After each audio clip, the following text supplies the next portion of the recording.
day by day. Oh, dear Lord, three things I pray. To see thee more nearly, love thee more dearly, follow thee more nearly, day by day. Day by day, day by day. Oh, dear Lord, three things I pray. To see thee more clearly, love thee more dearly. To see thee more clearly, love thee more dearly. One more time. To see thee more clearly, love thee more dearly, follow thee more nearly, day by day, day by day, by day by day by day. Woo. Oh, yes.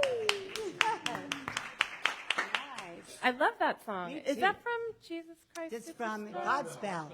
A Godspell. Godspell. I knew it was one of those musicals. I was actually in Godspell in college. It was She so was in fun. Godspell in college. That's awesome. Oh, what a good way to get started by getting up and getting moving, waking ourselves up on this fall morning. Well, good morning, everyone. Good morning. I'm Reverend Michelle Vargas, as you know, and it is my joy and honor to welcome you this morning to Unity of Monterey Bay, a beloved community co-created with love and intention that welcomes all races, nationalities, cultures, and religions, whatever your immigration status, sexual orientation, gender identity, and or abilities. Whether you're here with us in person or you're joining us virtually, we know that love knows no bounds. We are one in spirit.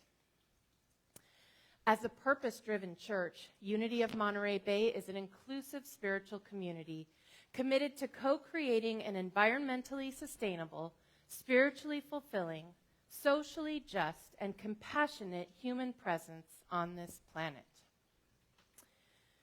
We celebrate our oneness, and we honor the God of each of our understanding, affirming the innate good and the divine essence within each and every individual.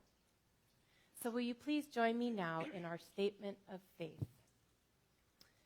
There is only one presence and one power in the universe, God the good, expressing as infinite God beyond us, intimate God beside us, inner God being us, divine love in action.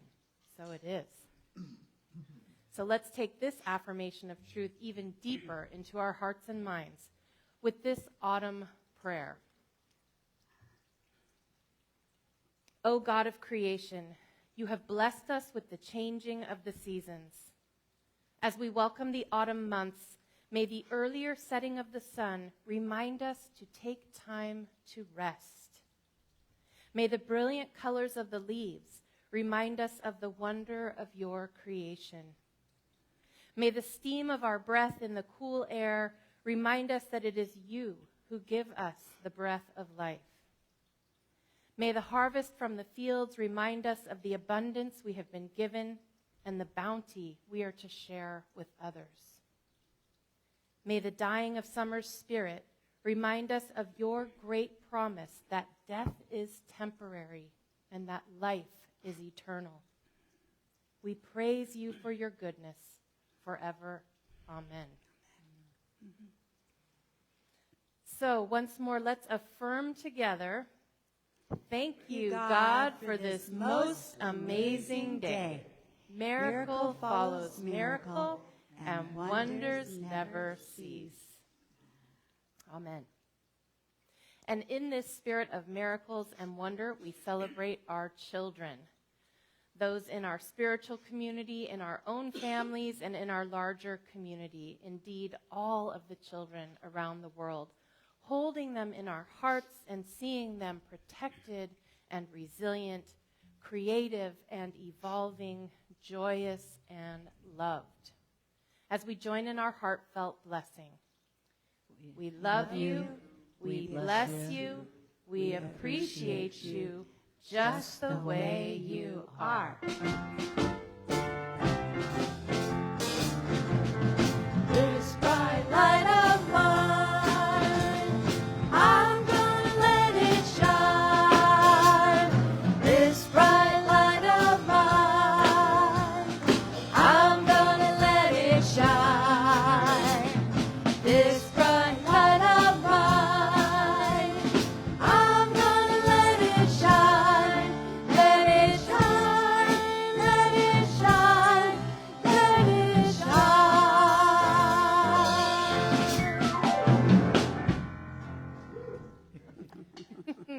That's awesome. Oh, so let's all take a deep breath together now and let it out with an audible sigh. As we center ourselves to embrace this blissful inner connection with Spirit and invite the chime to call us into the sacred space within.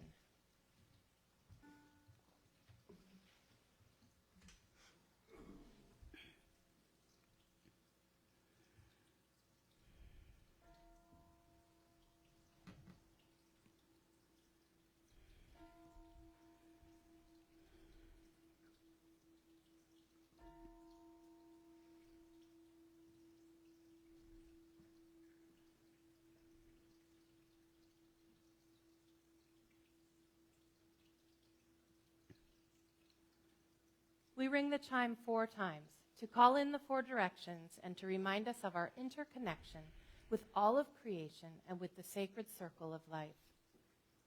As we feel it resonate through our very beings, we follow its call into this now present moment within. Continuing to focus on our breath, with each inhale we open our hearts and minds. We envision our breath reaching every cell of our being. And with each exhale, we see all barriers and obstacles dissolving into the divine flow. And again, as we inhale, we expand the spaciousness within us. We move beyond the limitations and boundaries of our bodies. And as we exhale, we ground ourselves deep within Mother Earth and into our oneness with the universe. Finally, we breathe our awareness into the highest expression of love, light, joy, and peace we can imagine. As we experience a transforming wave of gratitude, with a fullness of heart, we say yes to it all. Embracing, claiming, and knowing the divine Christ Spirit expressing in, through, and as us. And with a final exhale, we say, thank you, God. So now, fully centered and transformed by the power of Spirit, we enter into our lesson and meditation time with today's daily word.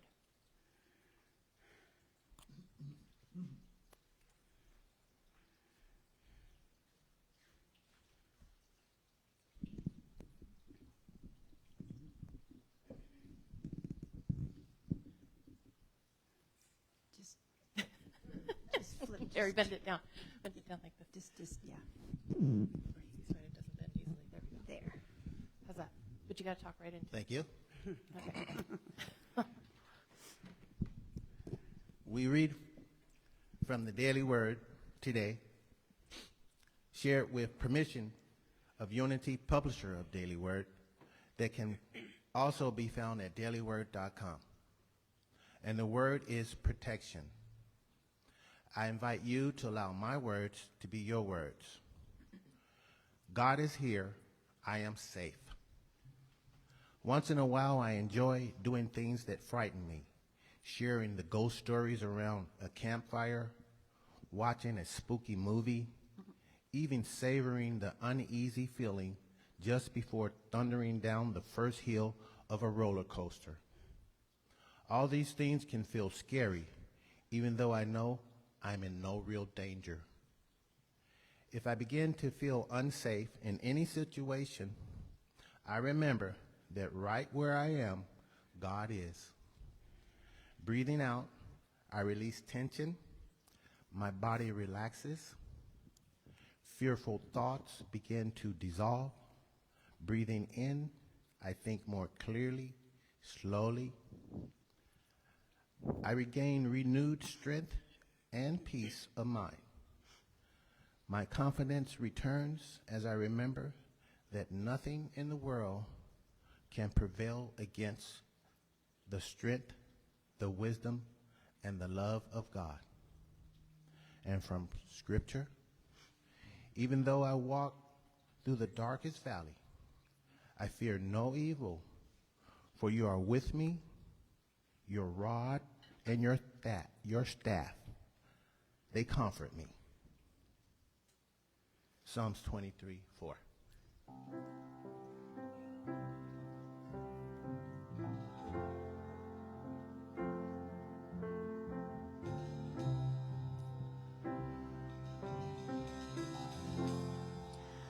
I am that I am has brought me to this now moment. Here I am. I am that I am has brought me to this now moment. Here I am to be the voice and to be the heart through which heaven is made known on earth. To be the voice and to be the heart through which heaven is made known on earth. I am that I am. I am that I am. I am that I am. I am. I am that I am. I am that I am. I am that I am. I am.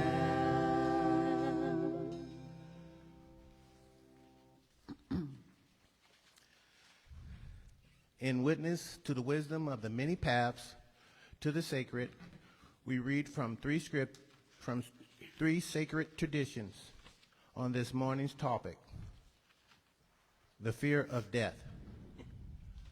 Birth is not a beginning. Death is not an end. There is existence without limitation. There is continuity without a starting point. Existence without limitation is space. Continuity without a starting point is time. There is birth, there is death, there is issuing forth, there is entering in, that through which one passes in and out without seeing its form, that is the portal to God. One who identifies himself with his soul regards bodily transformation of his soul at death fearlessly, like changing one cloth for another. For if you live according to the flesh, you will die. But if you by the Spirit you put to death the deeds of the body, you will live.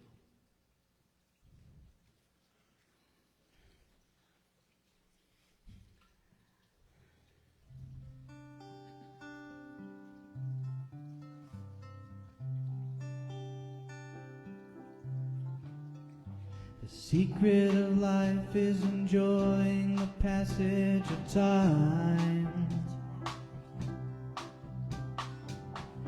Any fool can do it, there ain't nothing to it. Nobody knows how we got to the top of the hill. And since we're on our way down, we might as well enjoy the ride. The secret of love is in opening up your heart. It's okay to feel afraid, but don't let that stand in your way. 'Cause anyone knows that love is the only road. And since we're here for a while, might as well show some style. Give us a smile. Isn't it a lovely ride?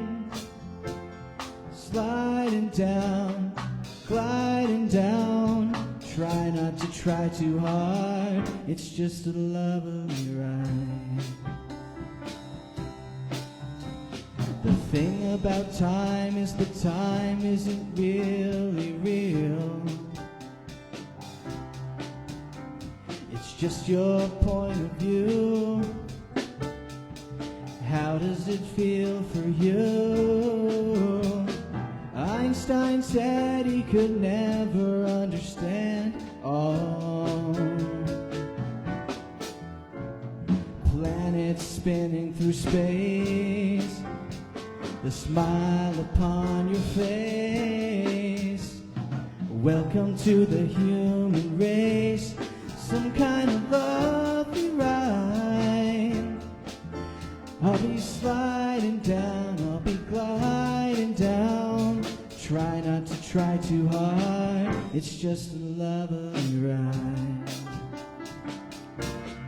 Isn't it a lovely ride? See me sliding down, gliding down. Try not to try too hard, it's just a lovely ride. The secret of life is enjoying the passage of time.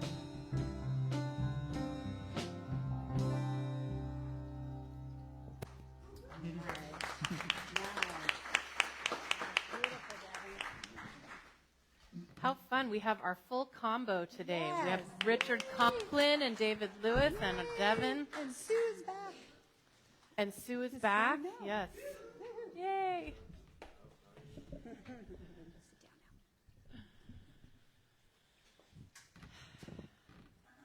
So it's your favorite topic, death.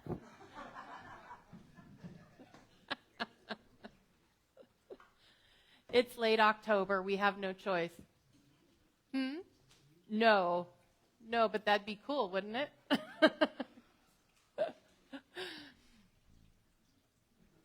So, do you fear death? I mean, that little bit. Well, a study that was done by Chapman University in 2017 called Survey of American Fears found that 20% of Americans are afraid or very afraid of dying. It's interesting to note that almost the same percentage of Americans have a fear of public speaking. We're not sure which one is worse, right? Well, Jerry Seinfeld, the comedian, was thinking along those same lines when he said, "This means to the average person, if you go to a funeral, you're better off in the casket than doing the eulogy."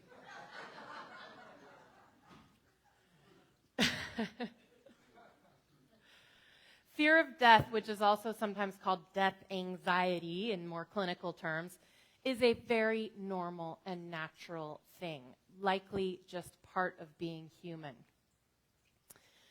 None of us knows for sure what happens when we die, right? So I think what we mostly fear is the unknown. Not knowing what's going to happen creates that discomfort and anxiety. Huh? Okay. That's what you think. No, just kidding. Sorry.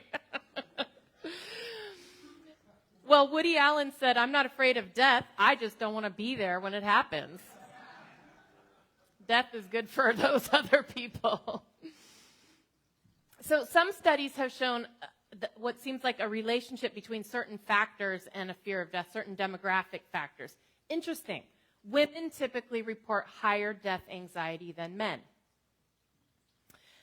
People with higher education and higher socioeconomic status tend to have less death anxiety. Now, of course, this is just, studies. I mean, sometimes studies show one thing and then another study shows something different. But they're interesting things to think about. It's interesting to note that older people are not more afraid of death.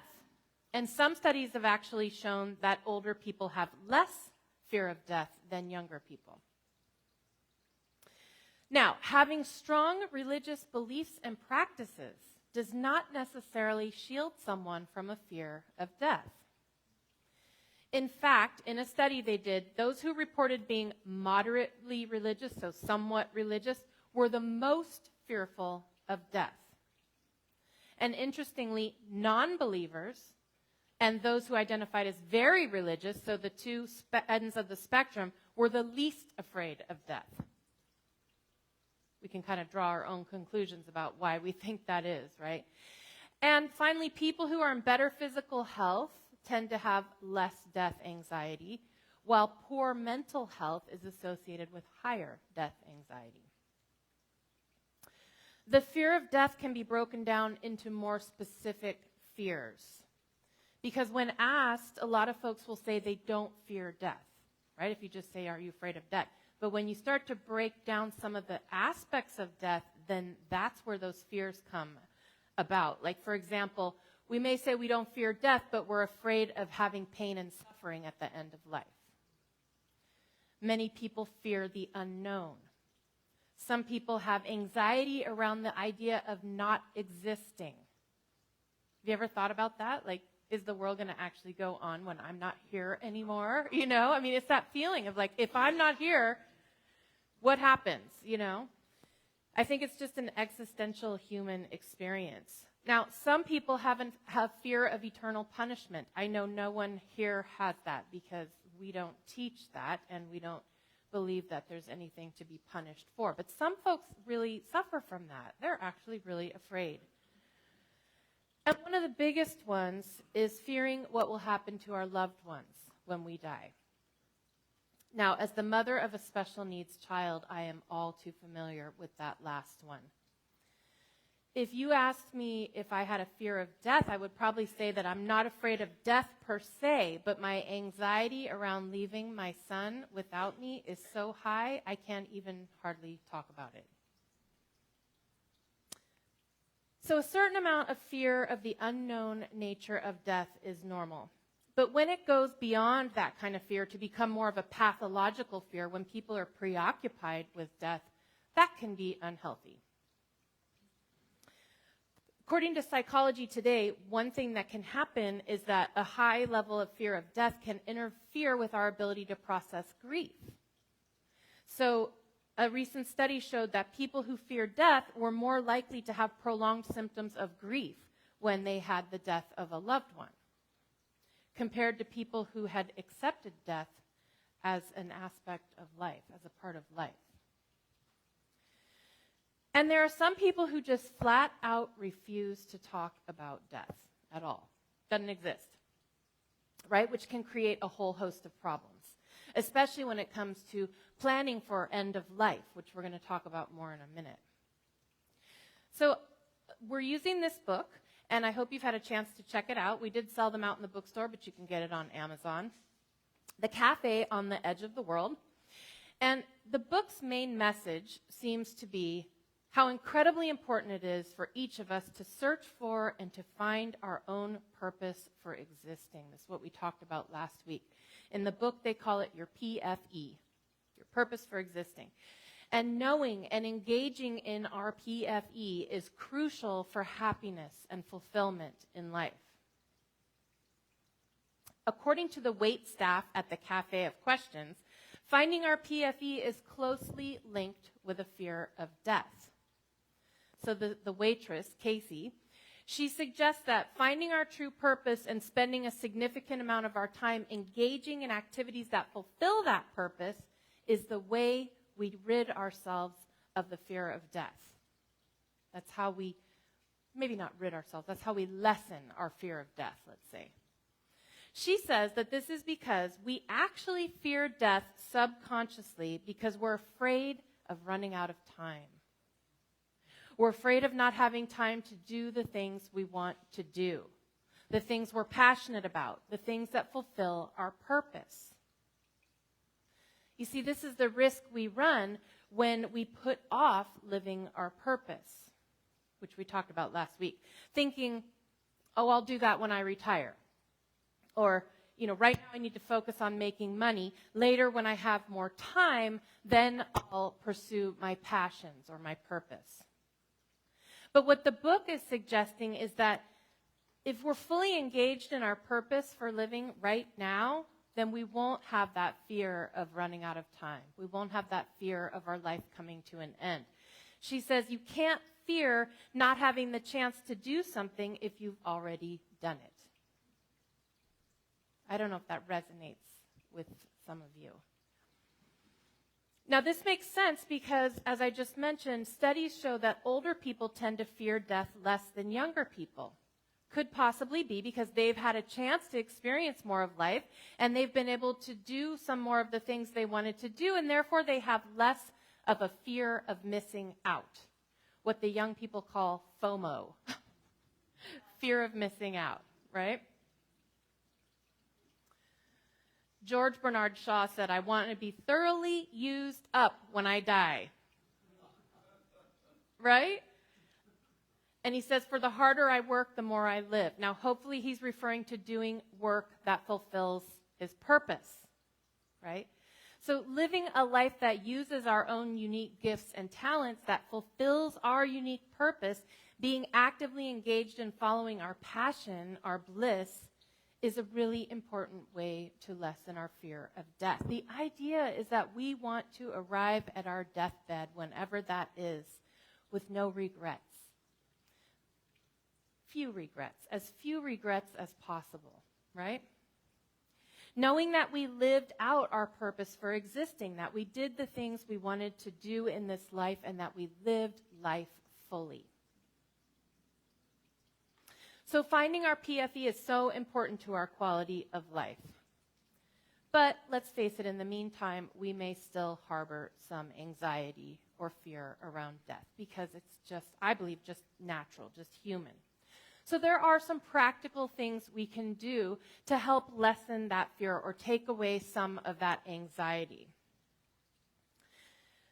We'll get to that in a second. Now, it's interesting to note that people who have experienced death in the only way we can, right, which is when people are clinically pronounced dead and then they are somehow revived or resuscitated, what we typically call a near-death experience. People who've had these experiences tend to fear death less. That's comforting to me. They've sort of been there and said, it's not that bad, right? Now, if you recall, this was true of our late Dan Schaefer.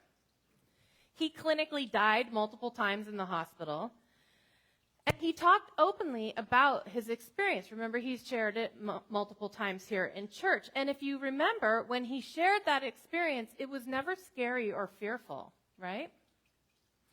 In fact, I recall him saying that he was very tempted to stay over there on the other side. Again, that's comforting. But I remember him saying ultimately he made the choice. He was given a choice whether to stay or to come back. And I believe that he was largely influenced by his family, believing that his family needed him and tried to come back for more time. Now, in a couple of weeks, 2 weeks from today, Rajiv Pardee is going to share his own near-death experience with us. He's written a best-selling book about I cannot come up with the name right now. It's like Dying to Live, I think, or something like that. So that is I'm looking forward to hearing about that. You've seen Raj here a few times. So it sounds to me like getting up close and personal with death can make it less scary. perhaps because it takes some of the unknown out of it and makes it less mysterious. But considering most of us are probably not going to have a near-death experience, we can get up close and personal with death in a different way, by facing our own fears. A couple of years ago, I gave a series of talks based on a book by Virginia Morris called Talking About Death. And one of the things she talks about in the book is that we need to learn to look death right in the eye, to get intimate with it, and to face our fears head on and our anxieties.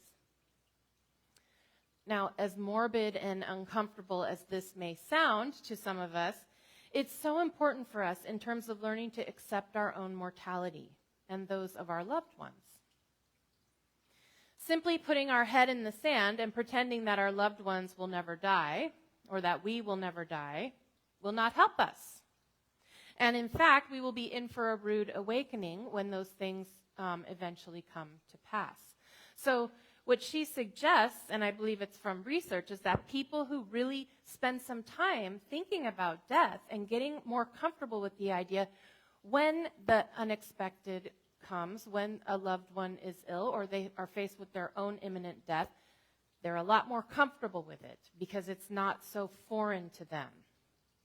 Now, this practice may require that we spend some real time getting to the bottom of what exactly we are afraid of, so that we can address those fears. And if our death anxiety is especially high, we may need to enlist the help of a counselor or a clergy person or some other type of grief specialist or specialist on death and dying.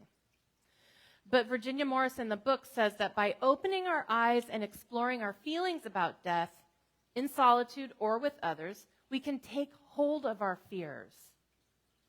We can alleviate them, pinpoint the issues that need our attention, and become more comfortable with the subject of death, and prepare ourselves, even if just a little bit, for what lies ahead.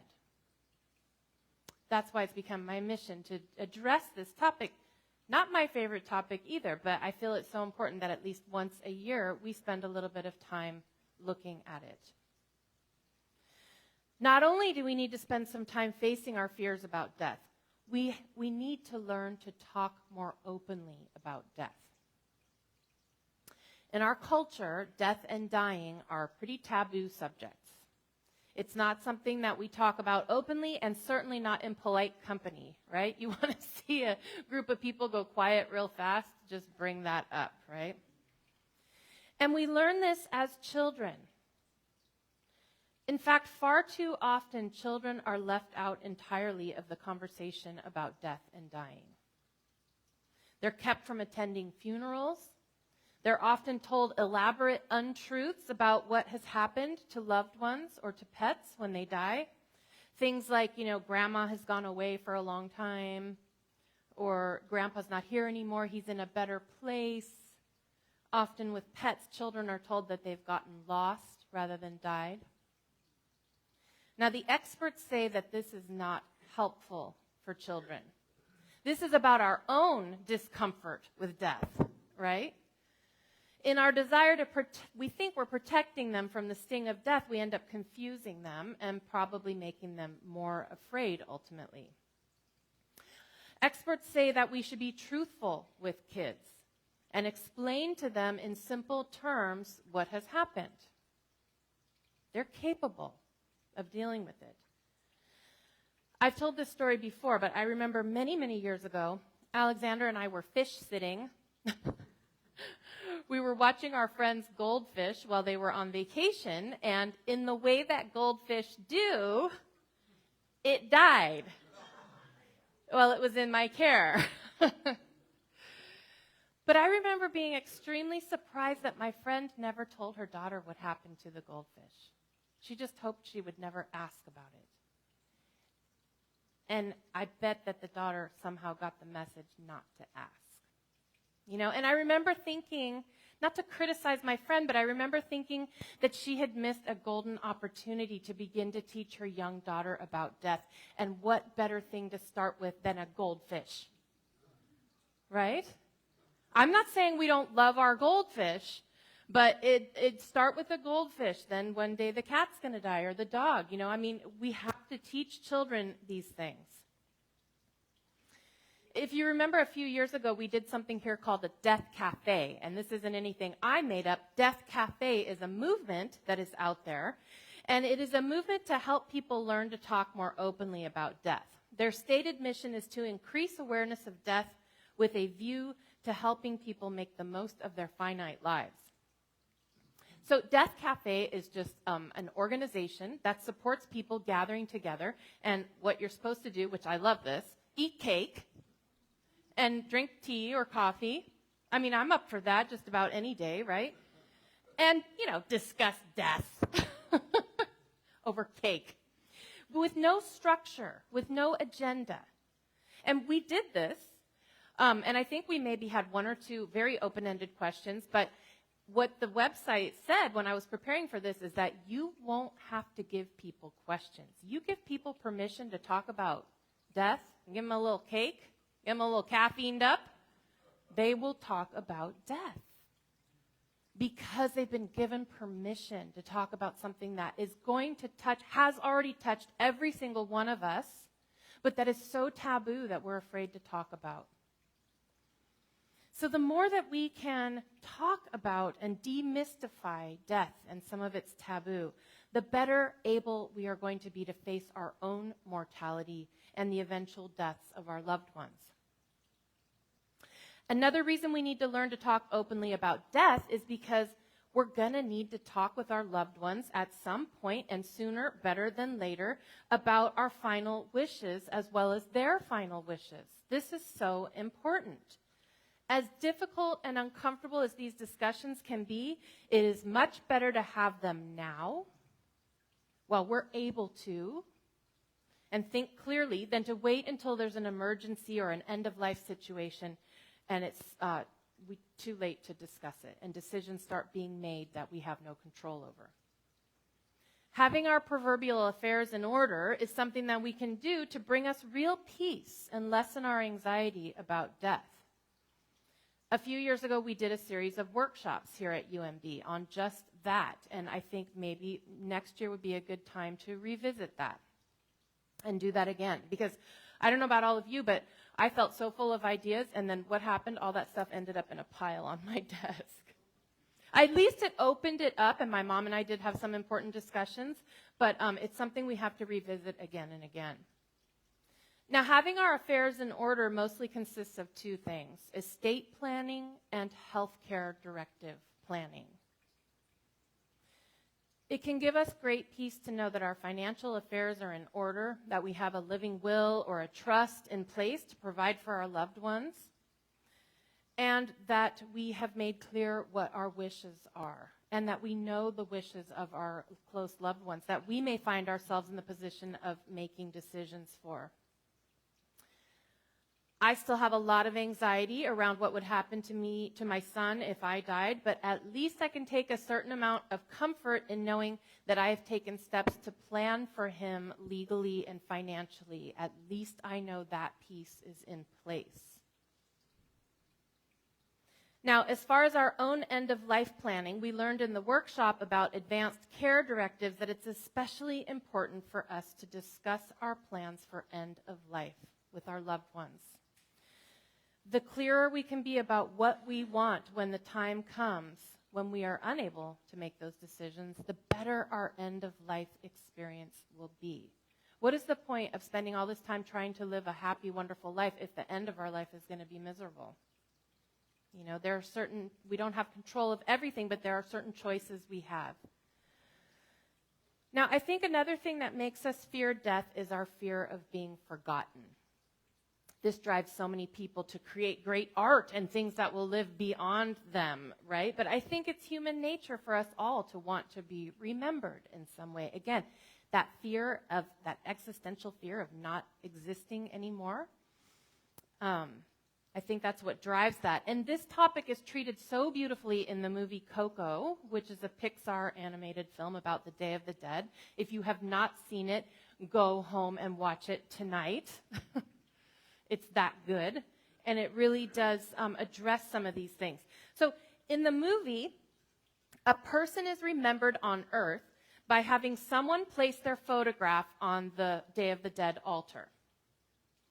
That photograph is what allows the loved ones also to pass through the gate to come back to the land of the living to visit. It's pretty cute because they have to show their ID and it has to match the photo on the table, and then very cute. But one of the most moving parts of the film has to do with what the movie calls the second death. And that's when there is no one left living on earth who remembers you. When the last person who knew you dies. It's moving to us because none of us want to be forgotten, right? Now, there's only so much we can do about that besides writing the great American novel, which I know you're all busy doing. But we can make sure that our own loved ones are not forgotten, and that can bring us comfort. And we can do this by having certain practices that we do to keep their memory alive in a real way. Having a practice of formally remembering our loved ones, whether it's at Day of the Dead or some other time, can give us great comfort. And it can also help alleviate some of our anxiety and fear around death. I also think it's a really helpful ritual for children. This is why we always have our kids come up from children's church and participate in our Day of the Dead ritual, because I think it can help them to understand death better, to not make it so scary, and it can really help them grieve a loved one in a really tangible way. Taking time each year to remember our loved ones and talking openly about them. Remembering what they were like, what did they love to do, what did we love most about them. This can go a long way toward normalizing death for children.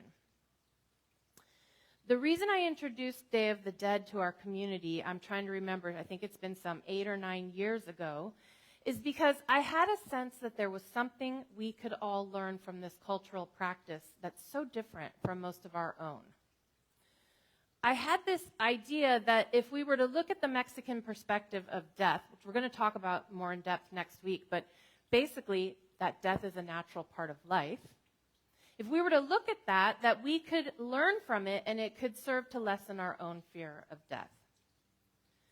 Day of the Dead is surrounded with a lot of folk art, paintings, sculpture, music, poetry. And in this folk art, it tends to treat death with a playful touch, which can seem very strange to our American sensibilities. But it's a stretch for us, and I think that's what's great about it. So you'll see images of skeletons dressed up in fancy clothes, doing things like riding bicycles or getting married. And these images are meant to impress upon us that death is a part of life for everyone, and that death eventually comes to everyone. But it treats it with a lighter, humorous, playful, almost mocking touch. This approach may never feel entirely comfortable to us, but just learning about how another culture views death can help us expand our own understanding. Ultimately, as we learned in the Cafe of Questions in the book, the antidote to the fear of death is a life well lived. Vicki and I have a part in our script that we use for funerals. Well, I have it because I took it from her. But it references the saying, the Native American saying, "It's a good day to die." This is a Native American expression that means that a person should not live with any regrets or with any tasks left undone. So to be able to say it's a good day to die, we need to know that we've truly engaged our own unique purpose for existing to the best of our ability. That we've used our gifts and talents to express ourselves, to create beauty, and to serve others. It may take us some work to get to that point. There may be work that we need to do. We may need to get more serious about finding ways to fulfill our own purpose for living, for existing. We may need to do some work on getting our financial affairs and healthcare directives and such in order. We may need to have conversations with loved ones to express things that need to be said. This can seem overwhelming, so it can help to break these tasks down into a list and just get started on some of them. Ultimately, having a positive, open, accepting perspective on death can give us great freedom. As strange as it may seem, death can actually be our teacher. And facing the reality of our own mortality can help us learn to truly live. Mark Twain said, "The fear of death follows from the fear of life. A man who lives fully is prepared to die at any time." So I believe, even though these tasks may seem daunting, that it's worth making the effort and doing the work so that we can get to that point. Right? I mean, imagine how good that will feel, how peaceful and at ease we will feel when we can truly say, today is a good day to die.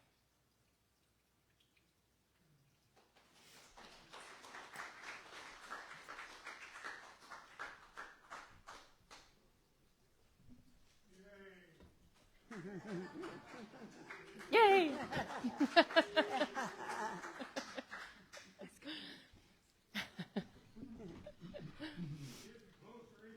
There you go. We all are.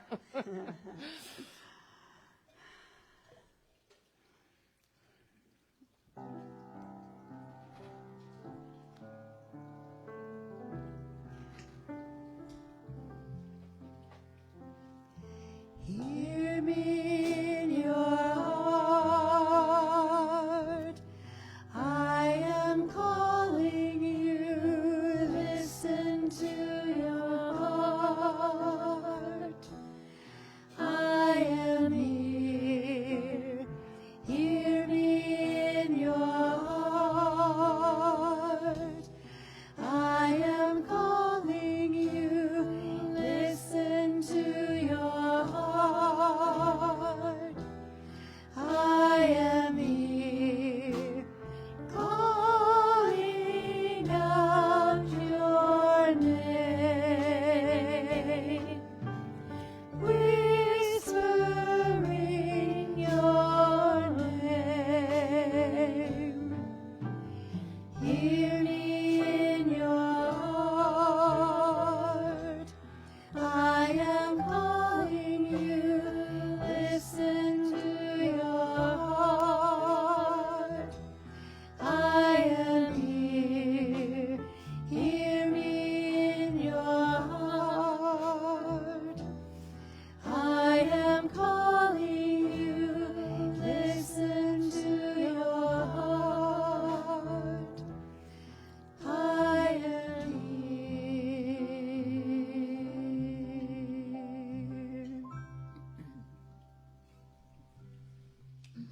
So we have an opportunity now to just get comfortable and relax and spend a few moments in holy rest.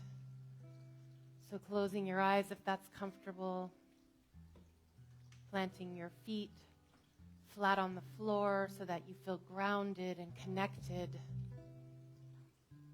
Allowing yourself to sink more deeply into the pew beneath you and feeling the way it supports you.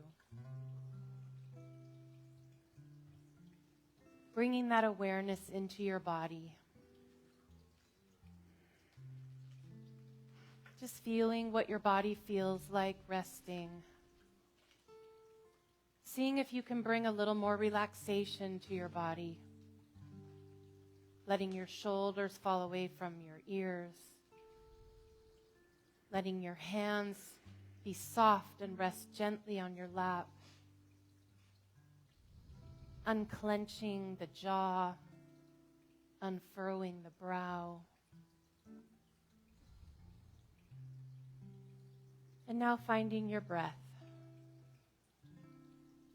That gentle inhale and gentle exhale. You can let your breath be a little more deep now, allowing your belly to rise gently with your inhale and allowing it to settle and relax during your exhale.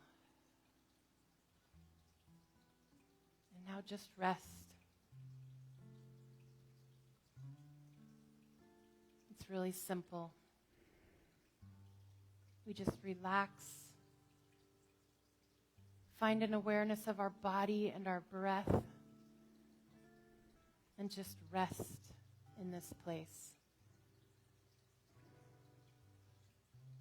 And we can recall the affirmation in our daily word today.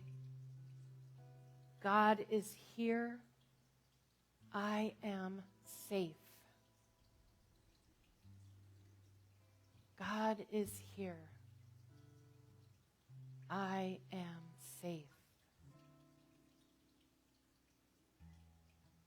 God is here. I am safe. So I invite you to just gently rest in that here-ness, that presence, that safety, and that peace for a few moments in the silence.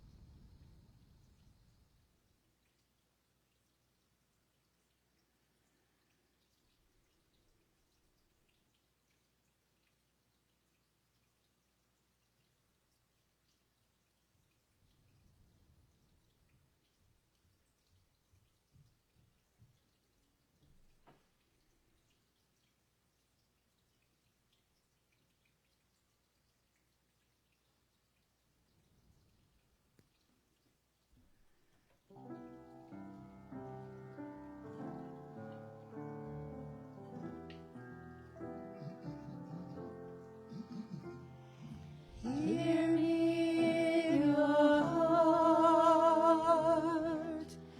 I am calling you. Listen to your heart. I am here. Hear me in your heart. I am calling you. Listen to your heart. I am here, calling out your name, whispering your name. Hear me in your heart. I am calling you. Listen to your heart. I am here. Hear me in your heart. I am calling you. Listen to your heart. I am here.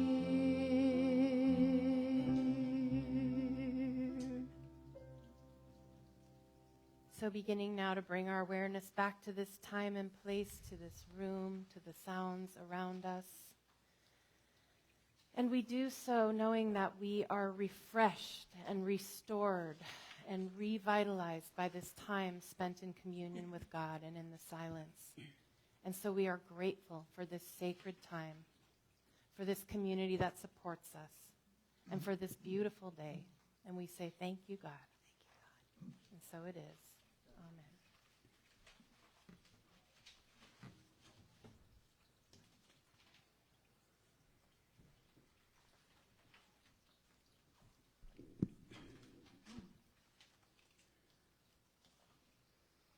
It's so comforting to be working with a group where the leader has found her purpose, and also where our other leader has a direct communication with Jesus. She said that a long time ago. So I'd like to, you may remember that I talked about my Aunt Mabel and how she likes to cook. There was 3 places that I could find her, and that was in the kitchen, and then in the kitchen at church, or in a bedroom. But also, I had 3 opportunities to talk about her, but I can't really seem to get the picture out that I want to get out about her. And also, I went to a funeral a couple of times, and somewhere she popped up out of nowhere, and she was a quiet lady, so she just took my hand, and she didn't have much to say. So my Aunt Mabel was my mother's. She was my mother's sister. So I think I got that out about her. She did have a sister. She does have a sister that's 103. All right. Unity of Monterey Bay is a collective consciousness and commitment of all of us who give of our time, treasure, and talent in order to sustain this spiritual community that is dedicated to transforming lives. We know that prosperity is a state of mind that finds blessings in every situation, and abundance and joyous generosity that transform all appearance of fear or lack into faith-filled peace of mind by shifting our attention to thoughts of gratitude for the abundance of God's good in our lives. And with our hearts and minds overflowing with gratitude, we breathe into the divine flow of God's good, trusting that we are enough, that we have enough, and that there always is enough to both have and share. Again, we are grateful to all of you for your online giving through our website at unityofmontereybay.org, and through your mailed-in offerings, including those who have set up automatic giving with your banking institutions. We are truly blessed. For those of you here in person, the baskets are in the back by the door for you to drop your offerings as you leave this morning, or use your credit card in the sacred grounds. And now, from this place of faith and gratitude, I invite you to join me in our mindful intention and join in our offertory blessing. I am an open channel for God's infinite good. Divine love flowing through me blesses and multiplies everything I give and everything I receive. I am both blessed and a blessing. Thank you, God.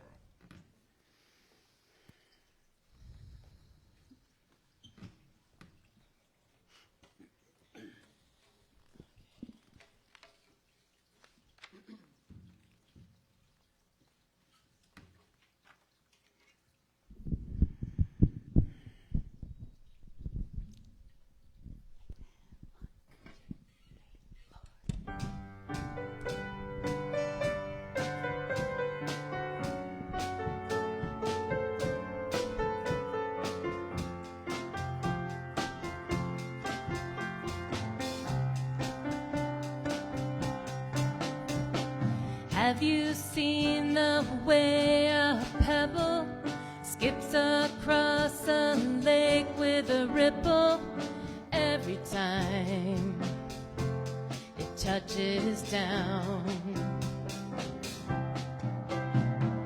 It might be a single stone, but 1,000 waves come from it alone, stretching out miles around. Where you gonna touch down? How you gonna reach out? What are you sending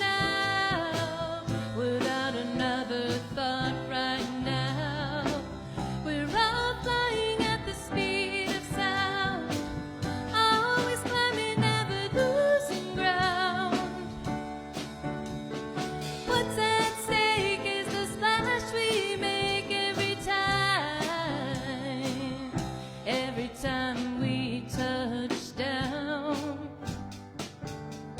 A man gives time to teach in a village. The kids from there head off to college. It's the work of one, moving on and on. Just like that rock skipping across the lake, we send out rings with each choice we make. So pick up your stone and give it a throw. Where you gonna touch down? How you gonna reach out? What are you sending out without another thought right now? We're all flying at the speed of sound, always climbing, never losing ground. What's at stake is the splash we make every time we touch down.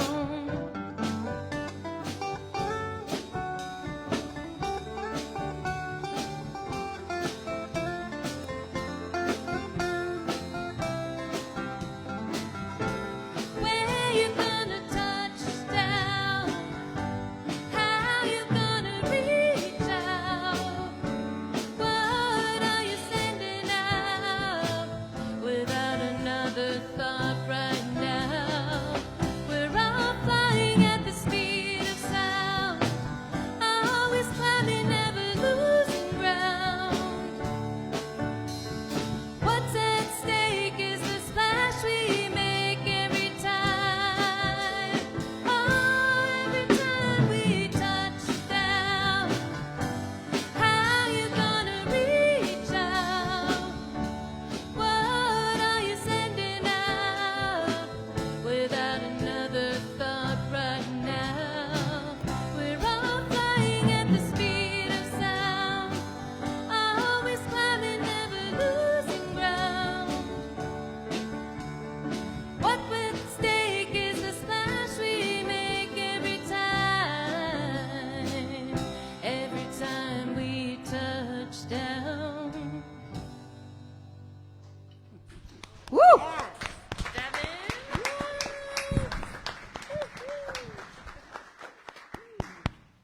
was great. What would we do without Denise Rosier? I know, right? You think she knows how much we use her Lots of music? songs. Oh. I mean, like almost every week. It's good stuff. So we also, in addition to Denise Rosier, who we adore, we want to thank Stephen Schwartz, James Taylor, Richard Burdick, and, of course, our awesome music team, Devin and Sue and Richard Conklin, David Lewis on bass, and Denise. Yay! We are blessed. Vicki and I were at a conference a couple weeks ago, and they said that a survey showed that the number one thing people are looking for in a church is quality music. I was like, wow. We're grateful. Yeah. A lot of small churches don't have this kind of music. A lot of small churches have to use CDs and stuff, and so we are extremely fortunate. And it's mostly all because of Denise. She's awesome. She's the glue holding this whole thing together. Alrighty, so just a few quick announcements. Next week is our annual Day of the Dead Remembrance Service. You can still bring in items for inclusion on the altar. It's a regular Sunday service, but instead of the sermon, we have there's a short sermon, and then there's a ceremony that we do. If you've never been to it before, we light candles for our loved ones.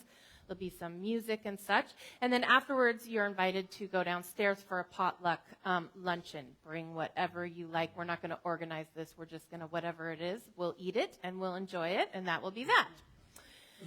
So COPA is on Monday is our COPA event at 6:30 on Zoom. We're hoping to have 25 plus people.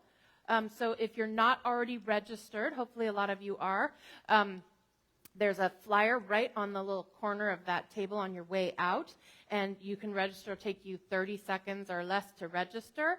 And you don't have to do anything. Just show up and be there, be counted, and listen to the candidates' accountability session.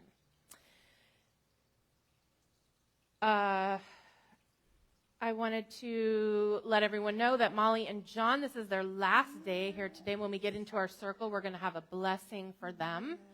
And also, I wanted to just ask everyone, we can do this in our circle too, to hold Kathy Greenwald in your prayers. She's going through some health challenges and could really use that prayer support. So if we can just join together in seeing her lifted up in prayer and seeing her healthy and whole and her vitality and energy returning, and also supporting John as he is supporting Kathy. He needs his own support for him, so we just surround that family and just keep them in your prayers throughout the week. Alrighty, I think that's it. I feel like I'm forgetting something. Oh, I am forgetting something. Chaplains on duty today. Who's on duty today? Sue. Sue is available to pray with you after the service, so we give thanks for her service. And of course, there are prayer request forms in your pews, and you can always call Silent Unity. Every now and then I like to mention that in case you don't know what Silent Unity is. You can ask me about it afterwards, but it is a 24-hour prayer ministry. So lots of avenues to prayer in this church. Let's form our closing circle for our prayer for protection. Blessing you out there. Yes. Yes. So if Molly and John would like to get in the middle of the circle.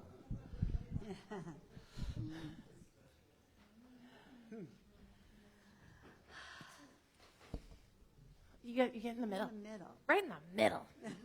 In the eye of the storm. Or even, yeah. So,